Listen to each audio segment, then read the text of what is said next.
അമ്മേ ശാരി, ഇത് ആരാ വന്നിരിക്കുന്നത് നോക്കിയേ. വാമേ. അമ്മേ, നീ പോയൊരു ചായ ഉണ്ടാക്കി കൊണ്ടുവാ. നിന്റെ കൈപ്പുണ്യം അമ്മ അറിയട്ടെ. വാമേ. അമ്മയ്ക്ക് ഇങ്ങോട്ട് വരാൻ അച്ഛൻ പെർമിഷൻ തന്ന നിലയ്ക്ക് അമ്മയുടെ ഈ വരവിന് എന്തോ ഒരു ലക്ഷ്യമുണ്ടല്ലോ. എന്താ എന്താ അമ്മയുടെ മുഖത്തിനൊരു വാട്ടം? ഇത് സന്തോഷിക്കേണ്ട സമയമല്ലേ? അച്ഛനാണെങ്കിൽ കേസെല്ലാം ജയിച്ചു, മകനാണെങ്കിൽ ഹോം മിനിസ്റ്റർ. ഞാൻ മാറി താമസിക്കുന്നു എന്നതൊഴിച്ചാൽ വേറൊരു പ്രശ്നവും ഞാൻ അമ്മയെ കാണുന്നില്ല.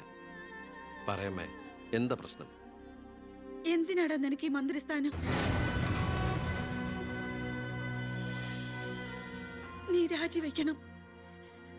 അപ്പോ അച്ഛൻ ഇതിനാണ് അമ്മ ഇങ്ങോട്ട് അയച്ചത്? നിന്നോട് യാചിക്കാൻ വേണ്ടിയാണ് ഞാൻ വന്നത്. അമ്മ എന്ത് പറഞ്ഞാലും ഞാൻ ഇതുവരെ അനുസരിച്ചിട്ടേ ഉള്ളൂ. പക്ഷേ ഈ കാര്യത്തിൽ അമ്മേനോട് ക്ഷമിക്കണം. ഇപ്പൊ ഞാൻ അമ്മയെ അനുസരിച്ച അത് എന്നെ ജയിപ്പിച്ചുവിട്ട ജനങ്ങളോട് ഞാൻ ചെയ്യുന്ന വഞ്ചനയായിരിക്കും.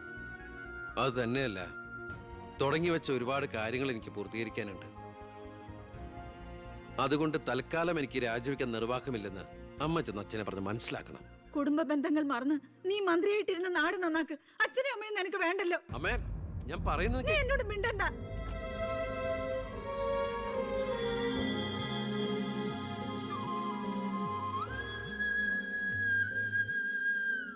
ഇല്ല, അവൻ രാജിവെക്കില്ല. അവൻ രാജിവെക്കുമെന്ന് കരുതിയ നമ്മളാ മണ്ടന്മാർ. ചക്കരക്കുടത്തിലല്ലേ കൈയിട്ടിരിക്കുന്നത്. അധികാരത്തിന്റെ മത്ത് പിടിപ്പിക്കുന്ന സുഖം അവനും അനുഭവിച്ചു കഴിഞ്ഞു. ഇനി അച്ഛന് വേണ്ടി സ്വന്തം സുഖങ്ങൾ ഉപേക്ഷിക്കാൻ മാത്രം വിഡ്ഢിയൊന്നും അല്ലവൻ. സ്വന്തം കുടുംബത്തിൽ വരെ റെയ്ഡ് നടത്തി അവൻ പ്രശസ്തി പിടിച്ചു പറ്റിയില്ലേ?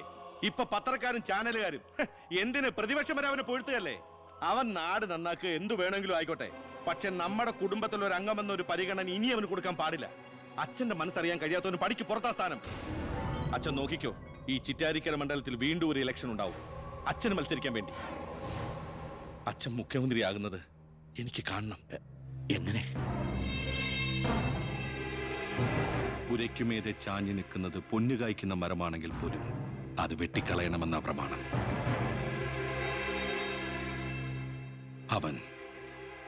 അവൻ ഇല്ലാതാകണം.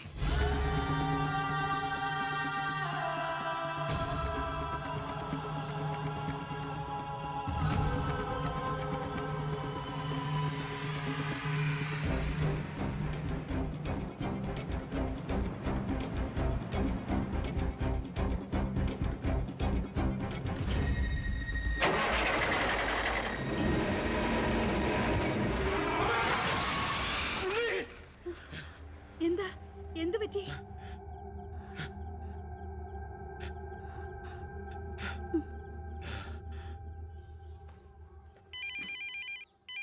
ഞാൻ എടുത്തോളാം. ഹലോ. ഉണ്ണി, ഉണ്ണി, ഉണ്ണി, നീ എന്താടാ ഒന്നും ഉണ്ടാത്ത്? അച്ഛാ,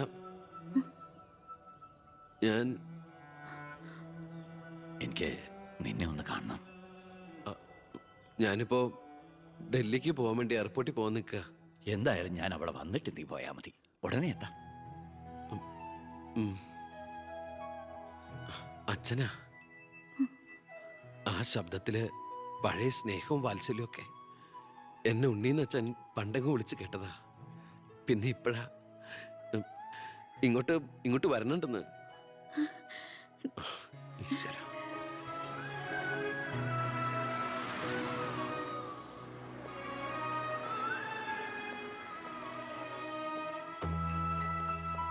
ഞാൻ കാരണം നിന്റെ യാത്ര ബുദ്ധിമുട്ടായി അല്ലേ? ഇല്ല, ഞാനത് അടുത്ത ഫ്ലൈറ്റിനാക്കി. ഓഹോ, വരൂ അച്ഛാ. പെട്ടെന്ന് കാണണമെന്ന് പറഞ്ഞപ്പോൾ നീ ഒന്ന് പകച്ചു. ഇനി എന്തിനുള്ള പുറപ്പാടാണോ എന്ന് ഓർത്തല്ലേ? അച്ഛൻ ഇനി ആർക്കും ഒരു തലവേദനയാവില്ല മോനെ. ചെയ്തു കൂട്ടിയതൊക്കെ തെറ്റാണെന്ന് മനസ്സിലാക്കാൻ വൈകി. ശ്രമിച്ചില്ല. അധികാരത്തിൻ്റെ ലഹരിയിൽ പായായിരുന്നു ഇത്രയും കാലം. പ്രായമാകുന്നോറും കുട്ടികളുടെ മനസ്സാവുമല്ലേ? എന്ത് കണ്ടാലും സ്വന്താക്കണമെന്നൊരു മോഹം. എന്താ ഇപ്പം ഇങ്ങനെയൊക്കെ? മുന്നിലേക്ക് നോക്കിയപ്പോഴോ തിരിഞ്ഞു നോക്കിയപ്പോഴോ ഒരു കാര്യം എനിക്ക് ബോധ്യമായി. ഞാനെന്ന രാഷ്ട്രീയക്കാരൻ വെറും ഒരു വട്ടപൂജ്യമാണെന്ന്. എന്നിൽ അച്ഛൻ ഒരു മൃഗമായിരുന്നു എന്ന്. പ്രായശ്ചിത്തം ചെയ്ത പാപങ്ങൾക്ക് പരിഹാരമാകുമെങ്കിൽ ഞാൻ മോന്റെ കാല് പിടിക്കും. അച്ഛാ, അങ്ങനെയൊന്നും പറയല്ലേ. മതിയായി, എല്ലാം മതിയായി. ഞാൻ ഇന്ന് വരെ അഴിമതിയിലൂടെ ഉണ്ടാക്കിയതൊക്കെ സർക്കാരിന് തിരിച്ചു കൊടുക്കാൻ പോവാ. എന്നിട്ട് ചെയ്ത തെറ്റുകൾ ഏറ്റുപറഞ്ഞ് പൊതുജനങ്ങളോട് മാപ്പ് ചോദിക്കണം. അച്ഛാ, അച്ഛനെ വിശ്വസിക്കടാ. ഇനി നിന്റെ അച്ഛൻ വിശ്വാസവഞ്ചനം കാട്ടില്ല. മതി, എനിക്കിത് മതി. ഞാൻ ആഗ്രഹിച്ച പോലെ ഒരു അച്ഛനെ ഈശ്വരൻ എനിക്ക് തിരിച്ചു തന്നല്ലോ. അറിഞ്ഞോ അറിയാതെയോ അച്ഛനെ ഞാൻ വേദനിപ്പിച്ചിട്ടുണ്ടെങ്കിൽ അത് ഇങ്ങനെ ഒരു അച്ഛൻ്റെ മകനായിട്ട് ജീവിക്കാൻ വേണ്ടിയിട്ടാ. ഇനി എൻ്റെ അച്ഛന് വേണ്ടി ഈ സ്ഥാനമാനങ്ങളൊക്കെ ഉപേക്ഷിക്കാൻ എനിക്ക് സന്തോഷമേ ഉള്ളൂ. വേണ്ടടാ, എനിക്കിനി മന്ത്രി ഒന്നും ആകണ്ട. നീ ആ ശരി, നിന്നെപ്പോലുള്ള ചെറുപ്പക്കാരാണ് ഇനി ഇവിടെ ഭരിക്കേണ്ടത്. അടുത്ത തലമുറ നിന്നെ മാതൃകയാക്കുന്നത് നിറഞ്ഞ മനസ്സോടെ എനിക്ക് കാണണം. എന്നിട്ട് ഇങ്ങനെ ഒരു മന്ത്രിയുടെ അച്ഛനായിട്ട് ഇനിയുള്ള കാലം അഭിമാനത്തോടെ എനിക്ക് ജീവിക്കണം. ആ മോളെ, വന്നു കയറിയ മഹാലക്ഷ്മിയെ ആട്ടിപ്പായിച്ചവനാ ഞാൻ. എല്ലാ സൗഭാഗ്യങ്ങളും നിങ്ങൾക്ക് ഈശ്വരൻ തരും. നന്നായി വരും. ഉണ്ണി, ഇപ്പൊ എനിക്ക് മനസ്സിന് എന്തൊരു സ്വസ്ഥതയാണെന്നറിയൂടാ. ഇനി എനിക്കെല്ലാം മറന്ന് സമാധാനമായിട്ട് ഉറങ്ങണം. വരട്ടേടാ.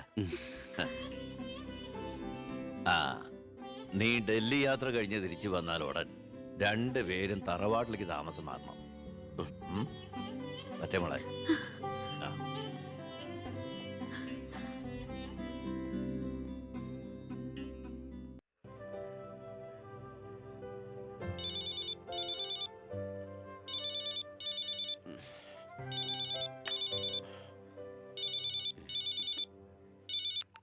ഹലോ.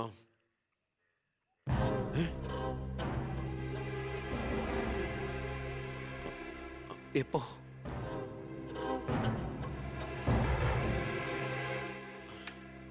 മുൻ വിദ്യാഭ്യാസ മന്ത്രി ബാലഗംഗാധര മേനോൻ കാർ അപകടത്തിൽ കൊല്ലപ്പെട്ടു. ആഭ്യന്തരമന്ത്രി ശ്രീ ബി കൃഷ്ണകുമാറിന്റെ പിതാവാണ് കൊല്ലപ്പെട്ട ബാലഗംഗാധര മേനോൻ. സംഭവസ്ഥലത്തു നിന്നും ലോറി ഡ്രൈവറും ക്ലീനറും ഓടി രക്ഷപ്പെട്ടു. മൃതദേഹം പോസ്റ്റ്മോർട്ടത്തിന് ശേഷം ചിറ്റാരിക്കരയിലുള്ള സ്വവസതിയിലേക്ക് കൊണ്ടുപോകും.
ഇതിപ്പോ ആക്സിഡന്റ് ആണോ കൊല്ലിച്ചതാണോ എന്ന് ആർക്കറിയാം.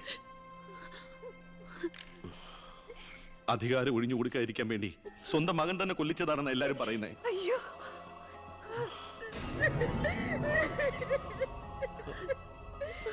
എന്നിട്ട് ആ സമയത്ത് ഒരു ഡൽഹി യാത്ര ആരും സംശയിക്കില്ലല്ലോ.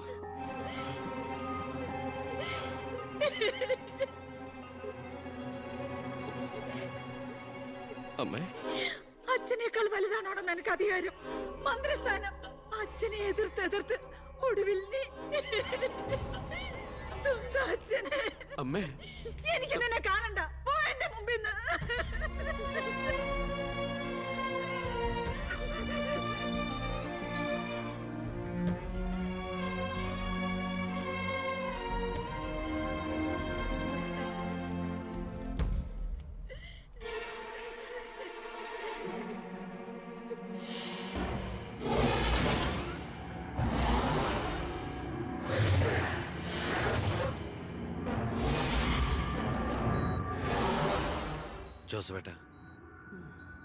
ജോസഫേട്ടൻ അച്ഛൻ്റെ കൂടെ എങ്ങനെയാ? താനിതെങ്ങോട്ടാ? ഞാൻ അങ്ങോട്ടാ? അങ്ങോട്ട് അല്ല, ഇങ്ങോട്ട്. കയറോ വണ്ടിയില്. ഇങ്ങോട്ട് കയറോ. ആള് മാറിപ്പോയില്ലല്ലോ. ഞാൻ ജോസഫാ. തന്നോട് വണ്ടി കയറാനല്ലേ പറഞ്ഞു? എങ്ങോട്ടാ എന്നെ കൊണ്ടുപോകുന്നേ? കൊല്ലാൻ. വണ്ടി വിടണോ? 10-25 കൊല്ലം നിഴൽ പോലെ നടന്നതല്ലേ എൻ്റെ കൂടെ. താനുണ്ടാകണം ഇനി എന്നോടൊപ്പം. PA ആയിട്ടല്ല, നല്ലൊരു സുഹൃത്തായിട്ട്. സാറിന് വട്ടായോ? ഞാൻ ഉദ്ദേശിച്ച് താനൊന്നും ഉദ്ദേശിക്കണ്ട. ഇത്രയും കാലം എനിക്ക് വട്ട് തന്നെയായിരുന്നു. ഇപ്പൊ തിരിച്ചറിവ് വന്നു. എൻ്റെ മോൻ എൻ്റെ കണ്ണ് തുറപ്പിച്ചിടും. എന്റെ ഈശോയെ, ഞാൻ എന്തായി കേൾക്കുന്നത്? ലക്ഷ്മി എനിക്ക് സന്തോഷമായി കാണുമല്ലേ? അതല്ലേ രസം.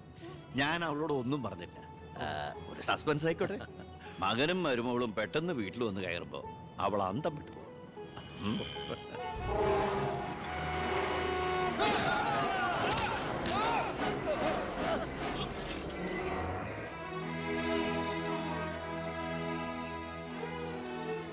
ആ ഇടിയിൽ ഞാൻ തെറിച്ചുപോയി. അതൊരു സാധാരണ ആക്സിഡന്റ് ആയിരുന്നെന്ന് എനിക്ക് തോന്നുന്നില്ല.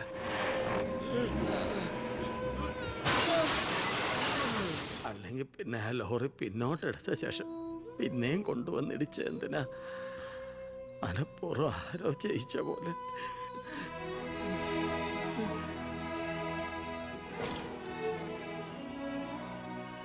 സർ, ഒരു കാര്യം, ആ ലോറി ഡ്രൈവറും കിളിയെ ഒളിച്ചിരിക്കുന്ന സ്ഥലം കണ്ടുപിടിച്ചു. പക്ഷേ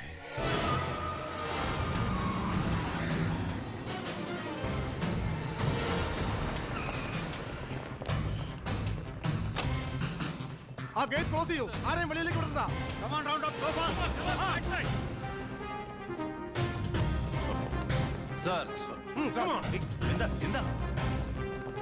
സോറി മാഡം.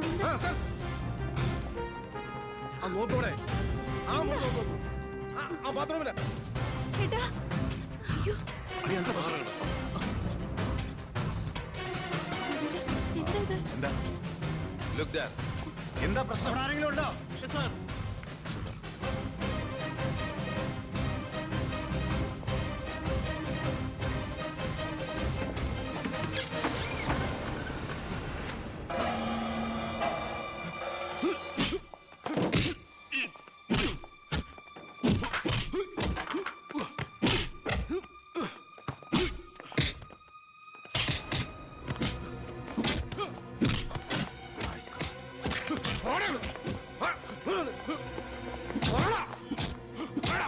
ആരും കേട്ടാ നീ മേനോ സാറിനെ കൊന്നു?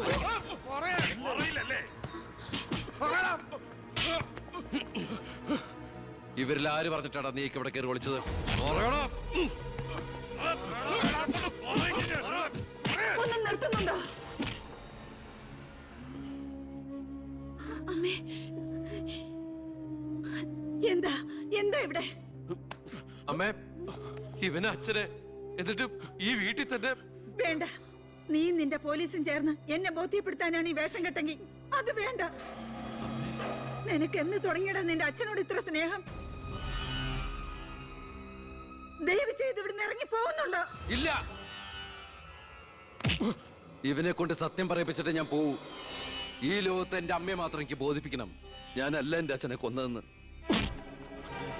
പറയടാ, ആരടാ നിന്റെയൊക്കെ പിന്നില്? ആരടാ നിന്റെയൊക്കെ പിന്നില്? പറയടാ. പറയാൻ ആരടാ എന്റെ അച്ഛനെ കൊന്ന്? ഇവനെ തല്ലിക്കൊന്നാലും പറയില്ലടാ. എനിക്കറിയാം, എനിക്കറിയാം ആരാണെന്ന്. ഇനി എനിക്ക് പിടിച്ചു നിൽക്കാനാവില്ല. ഞാൻ പറയാം. ആ, നീ ഇതുവരെ എഴുന്നേറ്റില്ലായിരുന്നു? ഇന്നലെ ശകലം ലേറ്റായി. ശരി, ഞാൻ കുറെ നേരം കാത്തിരുന്നായിരുന്നു. എന്താ രാവിലെ? എനിക്കൊന്ന് അമ്പലത്തിൽ പോകണം. അമ്പലത്തിലേക്കോ? അതെ, 20 കൊല്ലങ്ങൾക്ക് ശേഷം. ആ പിന്നെ ഞാൻ ഇന്നലെ നമ്മുടെ ഉണ്ണിയുടെ അടുത്ത് പോയിരുന്നു. പരസ്പരം എല്ലാ വിഷമങ്ങളും പറഞ്ഞു തീർത്തു. അവൻ വെറും പാവാ മോനെ, ശുദ്ധഭാവം. ഇപ്പം എൻ്റെ മനസ്സ് മുഴുവൻ കുറ്റബോധ. നമുക്കെന്താടാ ഭ്രാന്തായിരുന്നു? ആവശ്യമില്ലാത്തതൊക്കെ ചിന്തിച്ച് ഒടുവിൽ നമ്മുടെ ഉണ്ണിയെ ഓർക്കുമ്പോൾ തന്നെ സഹിക്കാൻ വയ്യ. ഞാൻ ഇതുവരെ ഉണ്ടാക്കിയ കോടികളുടെ കള്ളപ്പണം മുഴുവൻ സർക്കാരിന് തിരിച്ചേൽപ്പിക്കാൻ പോവാ. എന്താ നീ എന്താ ഒന്നും മിണ്ടാത്ത? ഞാൻ എന്നും അച്ഛനെ അനുസരിച്ചിട്ടല്ലേ ഉള്ളൂ. അച്ഛൻ എന്തു പറയുന്നോ ഞാൻ അതുപോലെ ചെയ്യാം. ഇതുപോലെ തങ്കപ്പെട്ട മരുമക്കളെയും മോനെയും കിട്ടിയതാ എൻ്റെ സമ്പാദ്യം. ആ എല്ലാം നല്ലതിനാണെന്ന് ഓർത്ത് സന്തോഷിക്കാം അല്ലേ? ആ പവി, അമ്പലത്തിൽ പോയതിന് ശേഷം ഞാൻ ആ വഴി തന്നെ തിരുവനന്തപുരത്തേക്ക് പോകും. അവിടെ ഒരു പത്രസമ്മേളനം അറേഞ്ച് ചെയ്തിട്ടുണ്ട്. ജനങ്ങളുടെ മുമ്പിൽ ഞാൻ എന്ന അഴിമതിക്കാരൻ്റെ കുറ്റസമ്മതം. എനിക്കിപ്പോൾ വേണ്ടത് മനസമാധാനം, മനസമാധാനം മാത്രം.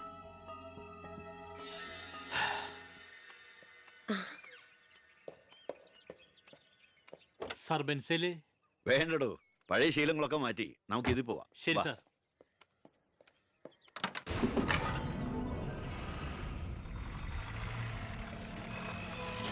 White ambassador KL1888 X minister Balagangadhara Menon 8 മണിക്ക് മുമ്പേ കാർ നാഷണൽ ഹൈവേ വഴി വരും. കൊലപാതകമാണെന്ന് ഒരിക്കലും സംശയിക്കാത്ത വിധത്തിൽ കാര്യങ്ങൾ തീർക്കണം. ഓക്കെ? ആ ഏ?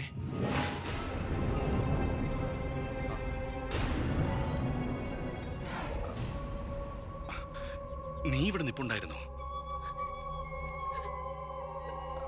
അല്ല മോളെ, നിന്റെ അച്ഛൻ പറഞ്ഞ കേട്ടില്ലേ, മനസമാധാനമാണ് വലുതെന്ന്. നിന്റെ അച്ഛന് മനസമാധാനം വന്നപ്പോ എനിക്കത് നഷ്ടപ്പെട്ടു. വർഷങ്ങൾ കൊണ്ട് ഞാൻ നേടിയത് മുഴുവൻ ഒറ്റ നിമിഷം കൊണ്ട് ഇല്ലാതാക്കണമെന്ന് പറഞ്ഞിട്ട് പോയത് കേട്ടില്ലേ? അയാൾക്കിപ്പോ ഭ്രാന്താ. മോനോട് ഒത്തുകൂടി എന്റെ ഭ്രാന്ത്. നീ ഒന്നും അറിഞ്ഞിട്ടില്ല. പൊയ്ക്കോ പൊയ്ക്കോ. ഇല്ല, ഞാൻ സമ്മതിക്കില്ല. എന്റെ അച്ഛനെ കൊല്ലാൻ ഞാൻ ശബ്ദിച്ചു പോരുത്, കൊന്നുകളയും ഞാൻ. ഇത് പുറലോകം അറിഞ്ഞ നീ നിന്റെ പുന്നാര മക്കളും പിന്നെ ജീവനോടെ ഭൂമിയിൽ കാണില്ല. മനസ്സിലായി?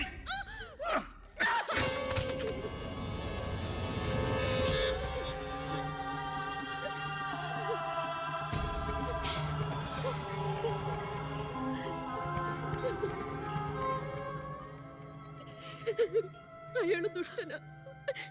പണത്തിന് വേണ്ടി എന്തും ചെയ്യാൻ പടിയില്ലാത്തവൻ. ഞാനിത് പറഞ്ഞാൽ എന്നെ കുട്ടികളെ അയാള് കൊല്ലും. പറഞ്ഞില്ലെങ്കിൽ ഈ ജന്മം എന്റെ അച്ഛന്റെ ആത്മാവിനോട് പൊറുക്കില്ലടാ.